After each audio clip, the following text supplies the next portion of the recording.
I myself can fly. I know I can't fly as high as you can, but I can fly, the worm suddenly said, perplexing the dove. You don't have wings, do you? You cannot fly, the dove responded right away. You are wrong, the green worm said. Whatever you say, I can fly. I will become a pupa, and I will have my wings. That's why I can fly. But not now, said the dove. There is no difference between me flying today and flying tomorrow. You couldn't fly either when you were an egg, could you? When I turn into a pupa, my wings start to grow. They will be as big as my memory. I'll have obtained until I will turn. I'll have obtained until I turn into a pupa. Once my wings have grown, my legs will be small and weak. Then I will not be able to walk all over the tree like this anymore. I'm searching for a tree that bears magic fruits, the dove asked the green worm. A tortoise dropped in here recently and looked wise. It said it usually hangs around at the lakeside beyond this forest.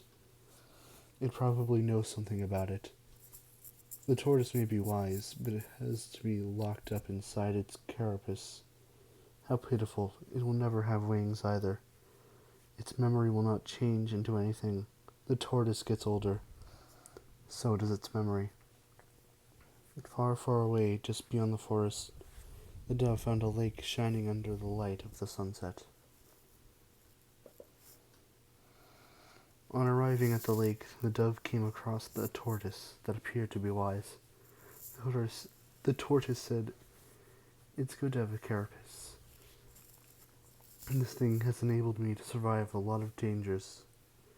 There are some birds that wear a carapace, aren't there? In a cage? It's not like yours. It bans us going outside. Many of us want out of the cage. I was once in a cage too, the dove explained to the tortoise. Why in the world did you get out if it and jeopardize yourself? The best way to live long is to keep away from anything dangerous. Hazards can hit you out of nowhere, even if there is nothing to be blamed on your end. When you are in trouble, you need to be in your carapace, like this, and wait for everything to subdue. Don't even think about moving around, the tortoise said, with his limbs being folded into his carapace. That solves nothing, though, said the dove. Well, said the tortoise with a loud voice. Are you able to solve every problem you encounter? Are you certain you are? Good or bad, everything has its ending. When the sun is shining, you better enjoy as much sunlight as you can. In an ice cold winter that freezes even your teardrops, you must endure with all your might. The sun will rise again. Mind you, we are mortals, and that's all mortals can do. The tortoise paused.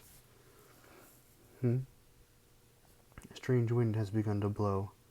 I have a feeling that something wicked is coming, said the tortoise, as it pulled its head into its carapace. There are rocky mountains far beyond the other end of this lake. Can you see them? The fourth peak at the top of the highest mountain in the middle. Go there. The dove took a look towards the mountains off in the distance. There was a rugged, blurred silhouette. Come what may, the tortoise said. Believe whatever it may be. I'd rather believe in this impregnable carapace of mine than a magic fruit. It was when the dove finally made its way to the rocky mountain that an old tree began to murmur to itself. An ominous wind is blowing. It is about to reveal itself, I suppose. It doesn't seem like I can make it through alive this time around. Demon of Raspberries, a hero this time? What is it? The dove asked casually. When history witnesses a great change, Raspberries reveals itself. First as a dark demon, the tree began to tell the same story that the dove heard at the castle. As a demon, it uses its power to rain death upon the land. Then it dies.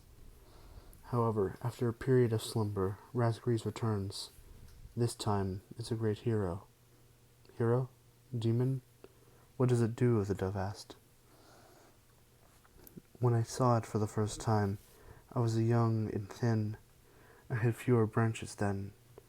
In those days, humans often battled against each other.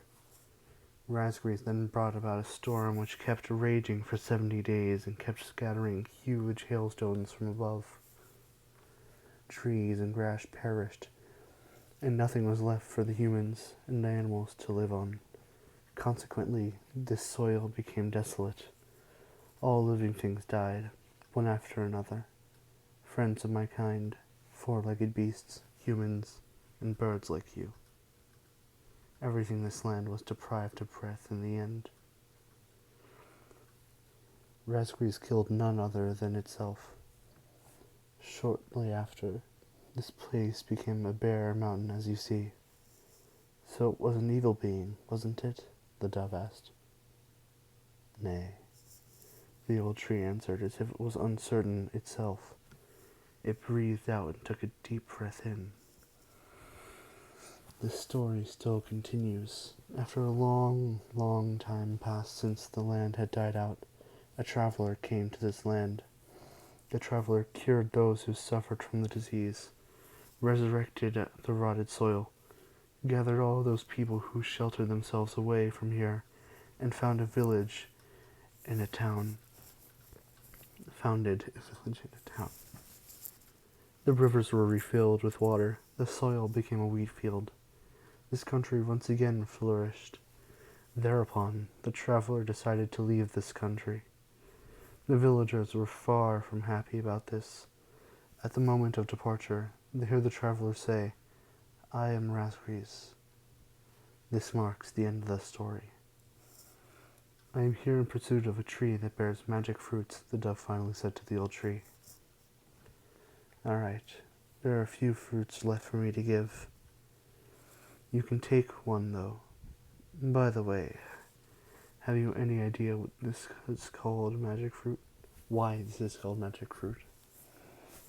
The dove remained silent, gazing at the old tree. "This can become not only a medicine, but also a poison. Or rather, this may be no more than an ordinary fruit, and this may even turn into a stone." "What do you mean?" the dove asked. "This fruit will be what you believe it to be," the old tree answered. The dove turned around to look at the castle, holding the magic fruit in its beak. Even beyond the furthest hill, the castle was still unseen. "The ominous wind is starting to blow stronger. Fly carefully home." The dove gave gratitude and said farewell to the old tree, tightly holding the magic fruit in its beak. It then took off and left the rocky mountain. The wind began to blow even stronger, and the dove found itself flying through a storm and hailstones. But it wanted to get back to the castle as quickly as possible. With a valiant look on its face, the dove spread out its wings. Dragging its numb body upwards, the dove flapped its wings and flew towards the castle where the princess lived. It flew up and up, weaving through the forest, breaking through the clouds, up to where it could catch the wind. Although the tailwind it was hoping for didn't come, the dove drummed up all of its power and kept flapping, holding the miracle medicine that can cure any illness tightly in its beak. On the horizon, beyond the point where the river disappeared into the haze, the dove could just make out the forest and castle it knew so well. Just a little further, and I can see the princess again. When I do, I will give her this fruit, and I can enjoy those happy days again." When the dove finally made it to the castle, the princess's bed was surrounded by a great number of people. They were all weeping. The king, who was among them, was sobbing uniquely in his grief. The dove was able to get the princess in time. The dove was able to get to the princess in time. It was so sad to discover that the princess was gone. However, it still had no regrets.